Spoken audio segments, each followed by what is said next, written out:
Hello बच्चों, जय हिंद। तो आज के इस वीडियो में पढ़ने वाले हैं प्रोबेबिलिटी के बारे में, जो चैप्टर नंबर 15 में है। इसके सारे कॉन्सेप्ट को आज हम जानेंगे। कॉइन्स के बारे में जानेंगे, कार्ड्स के बारे में जानेंगे, फिर डाइस के बारे में जानेंगे। सारे कॉन्सेप्ट को जानेंगे आज अच्छे से। तो देखते हैं प्रोबेबिलिटी।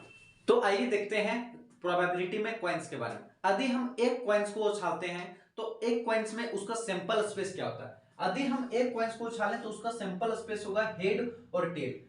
कॉइन को उछालते हैं मतलब किसी भी सिक्के को उछालते हैं तो उसमें इवेंट कितने, एक सिक्के को उछालते हैं तो उसकी इवेंट कितनी होती है। इवेंट मतलब बोल रहे हैं कि उसमें हेड और टेल कितनी होती है। तो एक हेड और एक टेल मींस यदि एक सिक्के को हम उछालेंगे तो उसमें हेड आने की प्रोबेबिलिटी क्या है 1/2 और टेल आने की प्रोबेबिलिटी क्या है 1/2। किसी भी सिक्के को उछालेंगे ना तो चाहे तो सक्सेसिव आ सकता है चाहे फेलियर होगा। मैं चाहे तो होगा चाहे तो नहीं होगा, ऐसा तो थोड़े ना होगा बीच वाला कि होगा भी और नहीं भी होगा। चाहे तो होगा चाहे तो नहीं होगा। मतलब प्रोबेबिलिटी हेड आने की प्रोबेबिलिटी कितना होगा 1/2 और टेल आने की प्रोबेबिलिटी क्या होगा 1/2 यदि एक सिक्के को उछालेंगे तो। ठीक है, हम अभी चर्चा करेंगे और इससे डिटेल जाएंगे। लेकिन पहले देखिए कि यदि एक कॉइन को उछालेंगे तो उसका सैंपल स्पेस क्या होता है, हेड होगा और टेल होगा। ठीक है, अब देखिए दो कॉइन्स के बारे में देखिए। यदि दो कॉइन्स को हम उछालते हैं, कितने कॉइन्स को उछालते हैं, दो कॉइन्स को, तो दो कॉइन्स को उछालने पर उसका सैंपल स्पेस क्या होगा। मींस दो कॉइन है तो दो कॉइन्स में हो सकता है कि दोनों कॉइन्स में हेड हेड आ जाएगा तो हेड हेड। हो सकता है कि एक कॉइन में हेड आया और दूसरे कॉइन में टेल आया तो हेड टेल।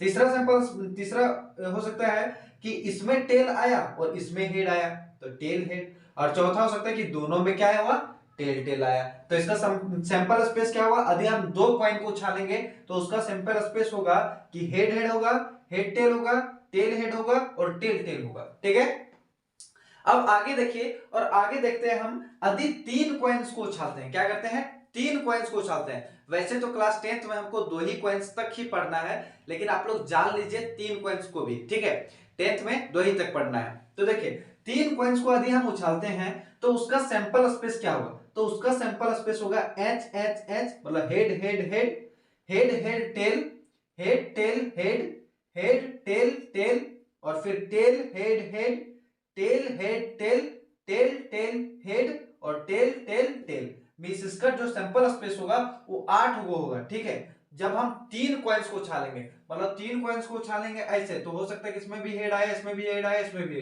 हेड आया। हो सकता है कि इसमें भी टेल आया, इसमें भी टेल आया, इसमें भी टेल आया। हो सकता है कि इन दोनों में हेड आया, इसमें टेल आया। इसी तरह करते कितना सैंपल स्पेस मेरा बन सकता है, तीन कॉइन्स को उछालने पे 8 सैंपल स्पेस बन सकता है। आपकी जानकारी के लिए हम बता दें कि किसी भी सिक्के में इवेंट कितने होते हैं, तो किसी भी सिक्के में इवेंट होते हैं दो। ठीक है, सैंपल स्पेस कैसे निकालो, सो देखिए किसी भी सिक्के में कितने इवेंट होते हैं, दो इवेंट। अब देखिए पहला केस में कितना सिक्का है, मेरे पास एक सिक्का है तो इसका पावर लगा दीजिए 1, तो इसका जो सैंपल स्पेस होगा ना वो 2 होगा। देखिए यहां पे सेकेंड केस में देखिए कि किसी भी सिक्के में कितना इवेंट होता है, दो इवेंट होता है। और सेकेंड केस में कितना कॉइन्स है, 2 कॉइन्स है, तो इसका पावर कितना हो जाएगा 2। तो 2 का पावर 2 कितना होता है 4, जो कि इसका सैंपल स्पेस कितना हो जाएगा 4 हो जाएगा। देखिए 1 2 3 4। ठीक है, अब देखिए एक कॉइन में कितना इवेंट होता है, दो ही इवेंट होगा, हेड और टेल। ठीक है, और कितना कॉइन लिए हम, 3 कॉइन लिए हैं, मतलब इसका पावर कितना हो जाएगा 3। तो 2 का पावर 3 कितना हो जाएगा 8, मतलब 3 कॉइन को उछालेंगे तो इसका सैंपल स्पेस कितना होगा 8। यदि इसी तरह पूछ दिया क्वेश्चन ऑब्जेक्टिव में, जहां तक कि संभव है, सीबीएसई बोर्ड में, जैक में तो संभव नहीं है, लेकिन पूछ सकता है सीबीएसई बोर्ड में कि यदि हम 4 कॉइन को लिए हैं, ठीक है, 4 कॉइन को लिए हैं और उसका सैंपल स्पेस क्या होगा, ऑब्जेक्टिव लिखा होगा 16 32 35 कुछ भी लिखा हुआ रहेगा, तो कैसे करेंगे। एक कॉइन है उसका, उसमें इवेंट कितना होता है, दो इवेंट, हेड और टेल। और कितना कॉइन लिए हैं, 4 कॉइन, तो 2 का पावर 4। अब 2 का पावर 4 को सॉल्व कर सकते हैं, 2 इंटू 2 इंटू 2, मतलब 2 दूना 4, 4 दूना 8, 8 दूना 16। मींस 4 कॉइन का में सैंपल स्पेस कितना होगा 16 होगा। इसी तरह आप फर्दर निकाल सकते हैं तो निकाल सकते हैं। तो आइए देखते हैं कुछ क्वेश्चंस इसमें जो कि हम समझाते हैं आपको कॉइन्स वाले। देखिए क्वेश्चन से आपका सारा जो है ना डाउट वो क्लियर हो जाएगा। क्वेश्चन को अच्छे से समझे, सारा डाउट क्लियर हो जाएगा। तो देखिए क्वेश्चन नंबर 1, क्वेश्चन नंबर 1 बोला है कि if two coins is tossed, ठीक है, दो कॉइन्स को हम उछालते हैं, क्या करते हैं, दो कॉइन्स को हम फेंकते हैं, दोनों कॉइन्स से, ठीक है। इसके बाद पूछा है what is the probability of getting two heads, ठीक है। तो देखिए अब दो कॉइन्स उछालें तो दो कॉइन्स का सैंपल स्पेस आप लिख सकते हैं, तो बिल्कुल लिख सकते हैं आप दो कॉइन्स का सैंपल स्पेस, तो हम लिख लिए दो कॉइन्स का सैंपल स्पेस, ठीक है। अब देखिए दो कॉइन्स के क्वेश्चन में हमको क्वेश्चन पूछा है कि टू हेड्स आना चाहिए, कितना हेड्स आना चाहिए, टू हेड्स आना चाहिए। तो देखिए सैंपल स्पेस में दो हेड कितना बार है, एक बार दो हेड है, इसके बाद तो दो हेड तो है नहीं, तो दो हेड कितना बार है, एक बार है, तो एक हो जाएगा, और नीचे जो हो जाएगा वो टोटल सैंपल स्पेस कितना है, 1 2 3 4, कितना है 4, तो इसका आंसर कितना हो जाएगा 1/4। यदि इसी तरह क्वेश्चन पूछ दिया कि what is if two coins is tossed, ठीक है, दो कॉइन्स को फेंकें, तो what is the probability of getting two tails, अगर दो टेल्स आएगा उसका प्रोबेबिलिटी क्या होगा, तो दो कॉइन्स को फेंकें तो दो कॉइन्स का सैंपल स्पेस में देखेंगे, तो दो कॉइन्स के सैंपल स्पेस में देखेंगे कि दो टेल कितना बार है, तो दो टेल तो एक ही बार है ना, तो एक तो ऊपर आ जाएगा, जितना बार रहेगा उसको ऊपर लिखना है, और टोटल सैंपल स्पेस कितना है 4, तो ये हो गया 4, मतलब टेल्स आने की प्रोबेबिलिटी क्या होगा, P यदि H लिखेंगे तो इसका क्या होगा 1/4, और यदि हम लिख दिए PT तो इसका क्या होगा आंसर 1/4, इसका भी आंसर, ठीक है। यदि क्वेश्चन अब पूछ दिया, यदि क्वेश्चन अब पूछ दिया कि व्हाट इज द, अब क्वेश्चन लिख दिया कि if one coin is tossed, ठीक है, अब बोल दिया कि एक कॉइन को हम टॉस करते हैं, तो एक कॉइन को टॉस करते हैं तो एक कॉइन मतलब जाएंगे सैंपल स्पेस में, और पूछ दिया what is the probability of getting head, क्या बोला what is the probability of getting head, मतलब चित आने की प्रायिकता क्या होगी, तो चित आने की प्रायिकता क्या होगी, इसमें देखिए इस सैंपल स्पेस में देखिए आप हेड कितना वो है, एक वो है, ठीक है, और इस सैंपल स्पेस में कितना नंबर है, टोटल इवेंट्स कितना है, दो ही है, तो कितना हो जाएगा 1/2, मतलब PH जो होगा वो कितना होगा 1/2, और क्वेश्चन फिर से पूछ दिया कि P टेल कितना होगा, तो इसमें देखिए टेल कितना है 1, ठीक है, टेल आने की प्रोबेबिलिटी पूछा है तो कितना होगा, टेल कितना है 1, और फिर इसमें टोटल सैंपल स्पेस कितना है 2, तो इसका आंसर कितना हो जाएगा 1/2। तो इस तरह से हम क्वेश्चन क्या करते हैं, सॉल्व करते हैं। अब सीबीएसई बोर्ड में पूछेगा एटलीस्ट का केस और एटमोस्ट का केस, जेक बोर्ड में नहीं पूछता है, तो देखिए सीबीएसई बोर्ड वाले स्टूडेंट्स देखिए इस क्वेश्चन को हम कैसे सॉल्व करते हैं। क्वेश्चन बोला है what is the probability of getting at least one head, बोला है कि एटलीस्ट वन हेड आने की प्रोबेबिलिटी क्या होगा, यदि कॉइन्स को टोस्ट किया गया, मतलब टू कॉइन्स को टोस्ट किया गया, कितना कॉइन्स को टोस्ट किया गया है, दो कॉइन्स को टोस्ट किया गया है, तो प्रोबेबिलिटी क्या होगा कि एक हेड आएगा, कम से कम एक हेड आएगा, तो एटलीस्ट और एटमोस्ट का केस आप समझ जाइए, आपसे क्वेश्चन बन जाएगा। एटलीस्ट का मतलब है कम से कम एक हेड आना चाहिए, एक हेड से ज्यादा भी रहेगा तो चलेगा, उसको काउंट करेंगे। तो देखिए दो सिक्के को उछालेंगे तो एक हेड कितना बार आ रहा है, एक बार, दो बार और तीन बार, तो इसका कितना हो जाएगा आंसर 3 और टोटल कितना इवेंट है 4, तो 3/4 इसका आंसर हो गया, ठीक है।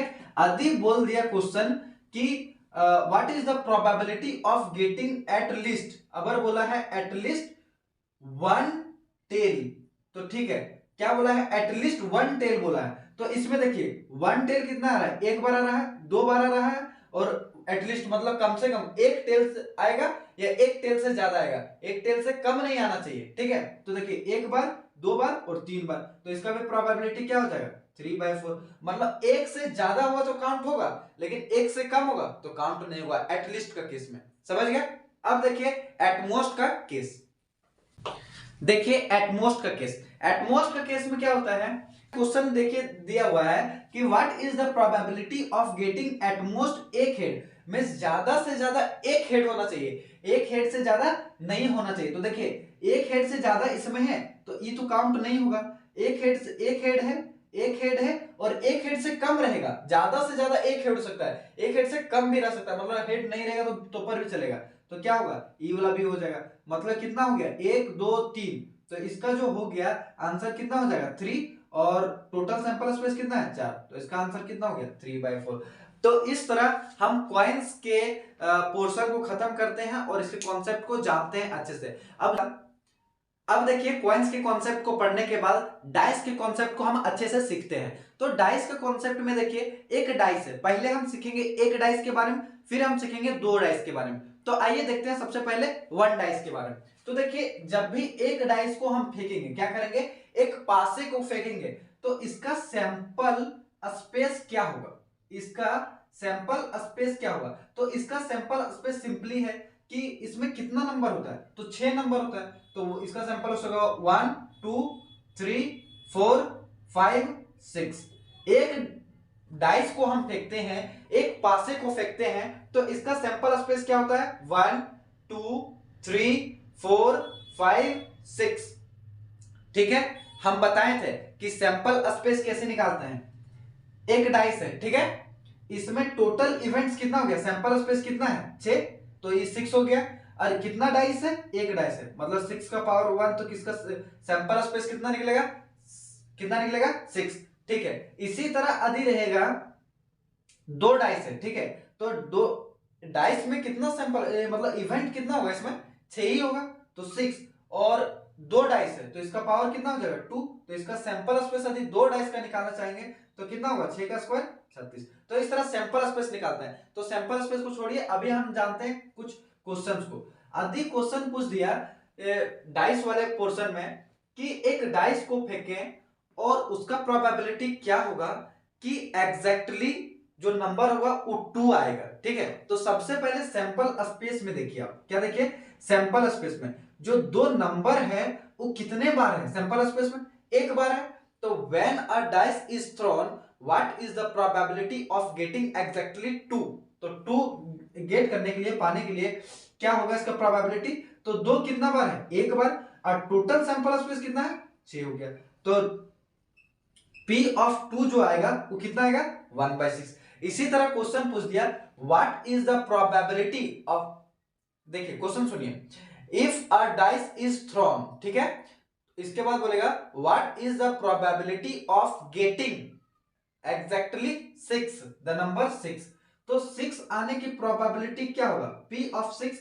तो देखिए इस सैंपल स्पेस में जो 6 है वो कितने बार है, तो एक बार है, तो यहां 1, और जो टोटल सैंपल स्पेस है वो कितना है 6, तो कितना, इसका आंसर कितना हो गया 1/6। तो इस तरह के क्वेश्चन को हम सॉल्व करते हैं। यदि क्वेश्चन यहीं पे घुमा के पूछा और कि if a dice is throne, एक पासे को हम फेंकते हैं, ठीक है, एक डाइस को हम फेंकते हैं, तो what is the probability of getting even numbers. ठीक है, एक पासे को फेंकें तो उसकी प्रोबेबिलिटी क्या होगा कि सम संख्या आना चाहिए। अब देखना है इसमें इवन नंबर कौन है, तो इवन नंबर है 2, इवन नंबर कौन है 4, और इवन नंबर कौन है 6। तो इसका प्रोबेबिलिटी क्या होगा कि इवन नंबर आएगा। तो इवन नंबर कितना है 3, P इवन हम ले सकते हैं, तो P इवन कितना है, इवन नंबर कितना है 3, और टोटल इवेंट्स कितना है 6। यदि हम इसको काट देंगे तो कितना हो जाएगा इसका प्रोबेबिलिटी 1/2। इस तरह से हम क्वेश्चन क्या करते हैं, सॉल्व करते हैं। अब देखिए यदि क्वेश्चन पूछ दिया कि what is the probability of getting odd numbers, तो देखिए सैंपल स्पेस में देखिए हम पहले से 1 2 3 4 5 6 ये सैंपल स्पेस है, और सैंपल स्पेस में ऑड नंबर पूछा है, तो ऑड नंबर कौन होगा मेरा, 1 होगा, 3 होगा और 5 होगा, मतलब ऑड नंबर कितना आया 3 आया, और टोटल इवेंट्स कितना है, टोटल सैंपल स्पेस कितना है 6। तो इसका P ऑड का निकल गया आंसर, प्रोबेबिलिटी कितना होगा 3/6, और काट देंगे तो इसका आंसर कितना आएगा 1/2। इस तरह हम क्या करते हैं, मींस डाइस के क्वेश्चन को, सिंगल डाइस को फेंकते हैं तो डाइस के क्वेश्चन को इस तरह हम सॉल्व करते हैं। देखते हैं एक दो और क्वेश्चन। देखिए क्वेश्चन बहुत ही आसान है, थोड़ा समझने की जरूरत है। यदि आप समझते हैं और जानते हैं प्राइम नंबर होता है क्या है, तो क्वेश्चन सीधा बन जाएगा। देखिए बोला है कि if a dice is throne what is the probability of getting a prime number. अब प्राइम नंबर का मतलब क्या होता है, प्राइम नंबर का मतलब होता है वैसा नंबर जो खुद से कटे और सिर्फ 1 से कटे, उस नंबर को हम बोलते हैं प्राइम नंबर। तो इसमें मेरा प्राइम नंबर कौन सा है, 2 जो है वो प्राइम नंबर है, 3 जो है वो प्राइम नंबर है, और 5 जो है वो क्या है, प्राइम नंबर है। ठीक है, तो इस जो सैंपल स्पेस है, इस सैंपल स्पेस में जो प्राइम नंबर है वो मेरा 2 है, 3 है और 5 है। ठीक है, 2 3 5 मेरा क्या है, प्राइम नंबर है। तो जब भी क्वेश्चन पूछ दिया कि प्राइम नंबर होना चाहिए, उसका प्रोबेबिलिटी क्या है, तो प्राइम नंबर कितना है 3, और टोटल नंबर कितना है सैंपल स्पेस में, मतलब इस सैंपल स्पेस में 6, तो इसको काट देंगे तो प्राइम नंबर की प्रोबेबिलिटी कितना आ जाएगा 1/2। तो प्राइम नंबर्स के क्वेश्चन को हम ऐसे सॉल्व करते हैं। अधिक कोई क्वेश्चन पूछ दिया कि what is the probability of getting off greater than 4, ठीक है, 4 से बड़ा होना चाहिए, उसकी प्रोबेबिलिटी क्या होगी जब हम एक डाइस को फेंकेंगे कि 4 से बड़ी नंबर की प्रोबेबिलिटी क्या होगी। तो 4 से बड़ी संख्या कितनी है, 1 और 2, ठीक है, मतलब 5 और 6 सिर्फ 4 से बड़ी संख्या है, मतलब P ग्रेटर देन 4, 4 से बड़ी संख्या होने की प्रोबेबिलिटी क्या होगी, तो कितना है 2 है, मतलब 5 6, और टोटल नंबर्स कितना है 6, यदि इसको हम काट देंगे तो कितना आएगा 1/3। और इस तरह हम क्या करते हैं, सिंगल डाइस के क्वेश्चंस को सॉल्व करते हैं, ठीक है। और आज के वीडियो लेक्चर में इतना ही। नेक्स्ट वीडियो लेक्चर में हम जानेंगे 2 डाइस के बारे में। जब हम 2 डाइस को उछालते हैं तो उसका सैंपल स्पेस कैसे लिखते हैं, ठीक है, और उससे रिलेटेड बहुत सारे क्वेश्चन कराएंगे, एनसीईआरटी बेस्ड और आरएस अग्रवाल बेस्ड, ठीक है। इसके बाद हम जानेंगे 2 डाइस के बाद जानेंगे हम कार्ड्स के बारे में, पूरे कार्ड्स के बारे में जानेंगे अच्छे से, 52 कार्ड्स के बारे में जानेंगे कि 52 कार्ड्स में कितने स्पेड होते हैं, कितने हार्ट होते हैं, कितने डायमंड होते हैं, कितने क्लब होते हैं, कितने कार्ड्स रेड कार्ड्स होते हैं, कितने कार्ड्स ब्लैक कार्ड्स होते हैं, कितने कार्ड्स फेस कार्ड्स होते हैं, कितने कार्ड्स फेस कार्ड में क्वीन कितने कार्ड्स होते हैं। तो सारे कॉन्सेप्ट के बारे में जानेंगे। तब तक ले हमारे चैनल को सब्सक्राइब कर लीजिए और फिर बेल आइकन को भी दबा दीजिए ताकि आपको रेगुलर अपडेट्स मिलता रहे। थैंक यू, जय हिंद।